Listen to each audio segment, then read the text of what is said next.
Hi, this is Cheryl at New Hue Handspuns. I've recently taken up peg looming, and as usual, I go about things by just learning my own way, finding my own way. Most of the time, I'm just reinventing the wheel, but this time around, I've come up with a few little different things that people would like to see. So, I promised them a video. I'm working on it now. I wanted to do it outside on the deck, but the wind is just not giving up, so I'm in my studio shed this morning where I do all my dyeing and carding and such. So, got a little better lighting out here. Not perfect, but let's go for it here. So, to start with the Heddles. I had to look up the definition of Heddle to make sure that I was using the right term.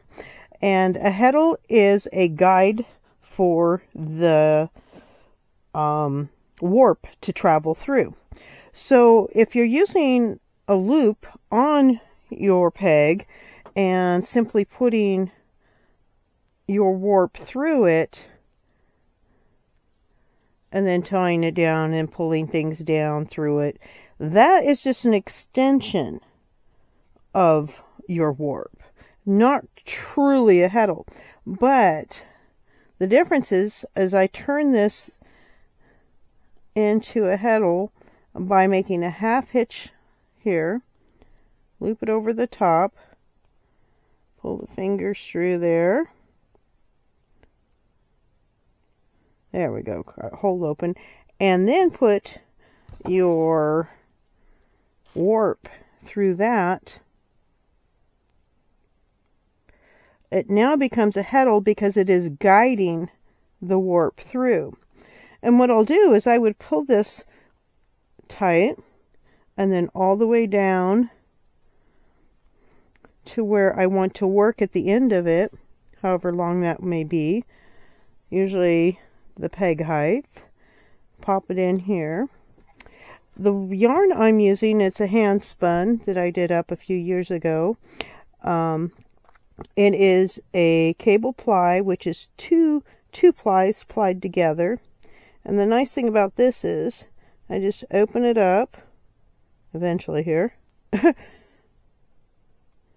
on, there we go. So you can see I have two 2-ply yarns here. And what I'm going to do is just slip it over my starting rod. Like I said, I've just made things up as I've gone here.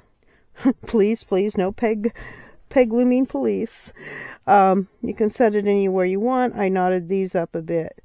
The reason I started doing it this way is because I just didn't like fringe, which is so funny because every project I've done so far, this is number 3, has ended up with fringe. But this one, hopefully I will deal with that. But for now, we're going to go with the pegs.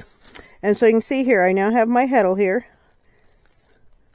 And my warp moves through it. Okay, we'll get this one out of here. And as you can see here, I've woven up. I'll do a little more weaving here to get it caught up, show you how to do it. I like to hold it at the base and then do the weaving. Bring it straight down and pack it down. Never doing a lot of pulling here. You know, sometimes you do some, but you want to leave this fairly loose. At least I want to on this project, I should say. You may want tighter. Alright, so coming back around here. The yarn I'm using, this is a 2-ply lace weight. Maybe a little on the heavy side, but in that neighborhood. And this was spindle spun during Spin Together 2024. And, okay, I have my marks here. This darker peg is my center. And these two with the reds are my 4 spots out. That just gives me kind of a marker as to where I want my white to work back and forth. Although it's not really white. It's a white wool that I blended with this. So there's little bits of color in there. You just don't really see them on the camera necessarily. So anyhow, I've come to here where I'm going to change my colors. And the rule is